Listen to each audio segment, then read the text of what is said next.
Assalamualaikum warahmatullahi wabarakatuh. Selamat pagi, siang, sore, atau malam. Kita berjumpa lagi ya di mata kuliah Ekonomi Teknik bagian kedua. Nah, pada kuliah Ekonomi Teknik bagian kedua ini kita akan membahas yaitu bunga dan rumus bunga, ya, bunga dan rumus bunga.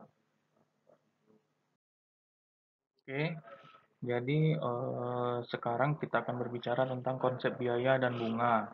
Nah, pertama kita membahas dulu pengertian biaya ya. Biaya itu apa gitu ya. Biaya adalah suatu pengorbanan yang dibutuhkan dalam rangka mencapai tujuan yang diukur dengan uang. Nah, biaya berdasarkan kelompok penggunaannya, satu adalah biaya investasi, yaitu adalah biaya modal ya, atau biaya yang ditanamkan dalam rangka penyiapan kebutuhan usaha untuk siap beroperasi dengan baik.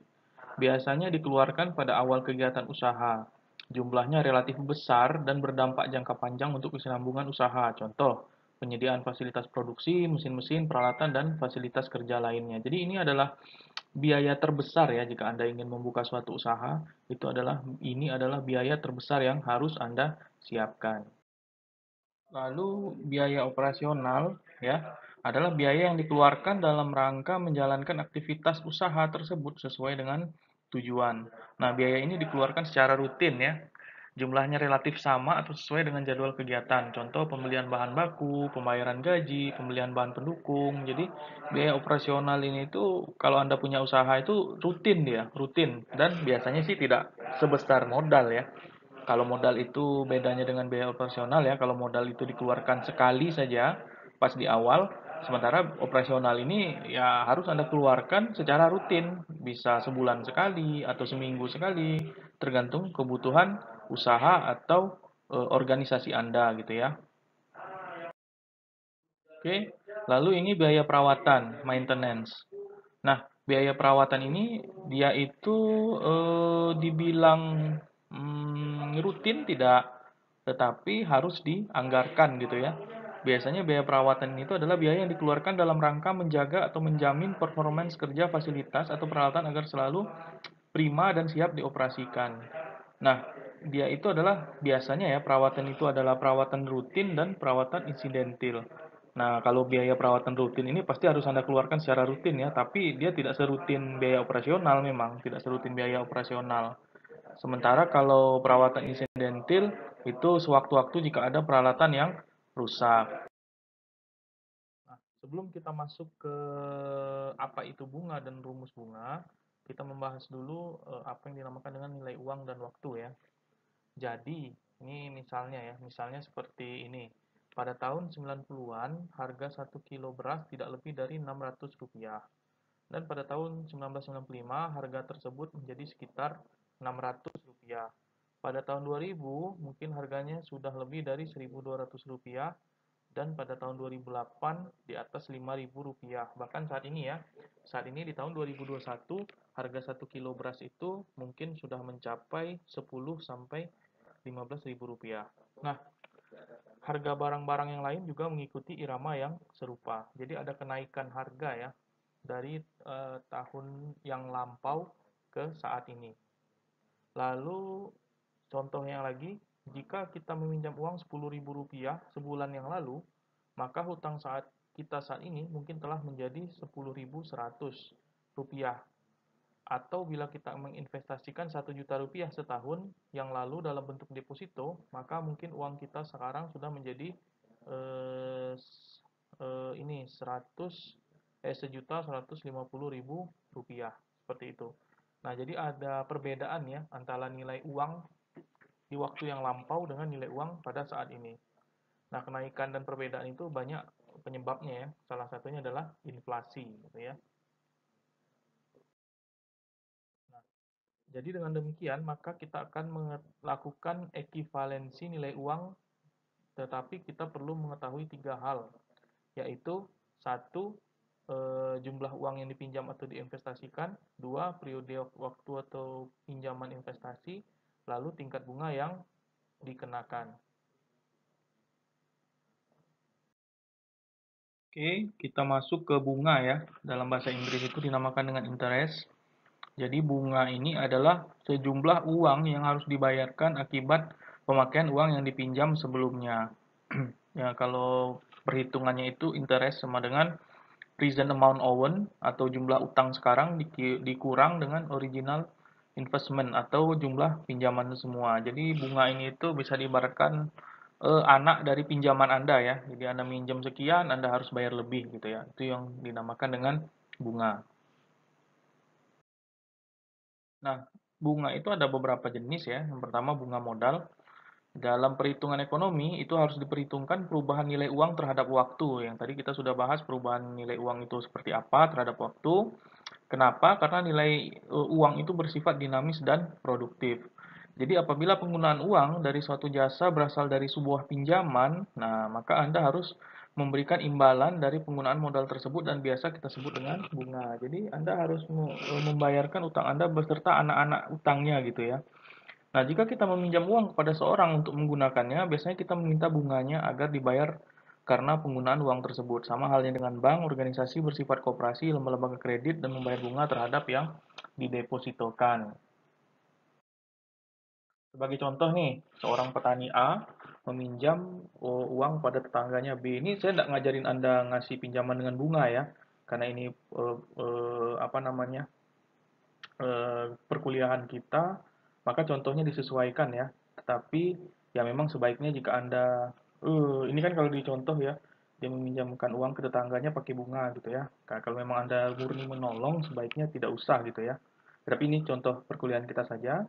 Sebagai contoh, seorang petani meminjam uang kepada tetangganya B ya. Misalnya si A ini dinamakan peminjam atau lender, melewatkan kesempatan untuk sorry bukan lender, pemberi pinjaman ya. Pemberi pinjaman melewatkan kesempatannya untuk menggunakan uangnya karena dia minjemin ke B untuk tujuan produktif.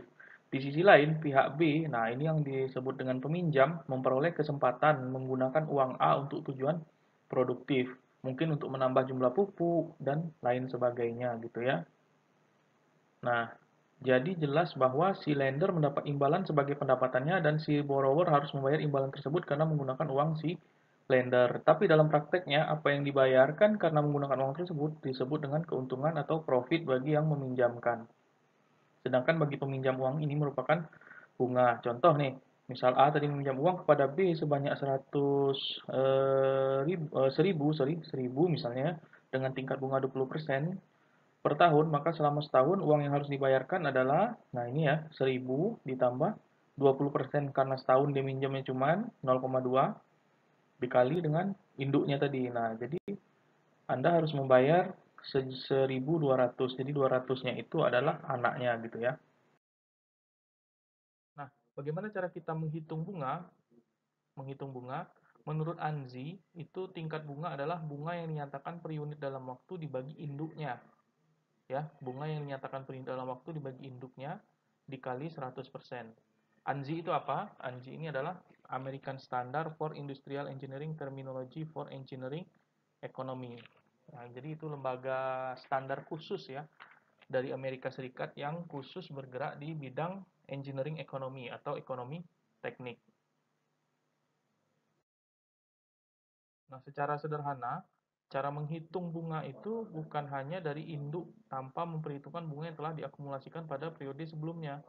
Secara matematis, kita bisa mengekspresikannya sebagai berikut. I sama dengan P dikali I kecil dikali N. I besar ini apa? I besar ini adalah bunga yang terjadi dalam rupiah. P besar ini adalah induk pinjaman atau yang diinvestasikan. I ini adalah tingkat bunga per periode. Dan N ini adalah jumlah periode yang dilibatkan. Nah, ini dia kalau kita ingin melihat bagaimana bunga itu bisa terjadi gitu ya. Contoh nih, contoh. Seorang ibu rumah tangga meminjam uang sebesar 100.000 di koperasi simpan pinjam dengan bunga sederhana sebesar 10% per tahun selama 4 tahun dan dibayar sekali pada akhir tahun keempat. Pertanyaannya adalah berapa besarnya hutang yang harus dibayar oleh ibu tersebut pada akhir tahun keempat. Nah, bagaimana cara kita menghitungnya? Ya, langsung aja kita hitung ya. Yang harus dibayar pokok atau induk pinjamannya itu adalah 100.000 dan bunganya selama 4 tahun sebesar ya pakai persamaan tadi I sama dengan induknya dikali bunganya setahun dikali lama dia minjem gitu ya. Sehingga bunga yang harus dibayar adalah 40.000. Jadi pada tahun keempat begitu dia melunasi pinjaman, maka jumlah yang harus dikembalikannya adalah 140.000. Seperti itu.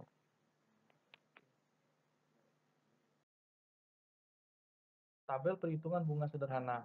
Nah, ini tabel perhitungan bunga sederhana.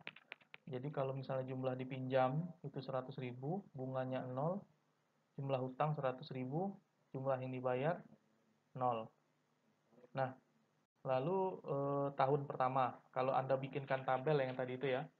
Lalu tahun kedua jumlah yang dipinjam itu tetap 100.000 ya, bunganya 10.000, jumlah hutangnya 110.000 dan jumlah yang dibayarnya 0. Pada tahun kedua, karena dia membayarnya pas di tahun keempat ya, dia tidak sistem cicil di sini, tidak sistem angsur, jadi dia langsung membayar bulat-bulat di tahun keempat.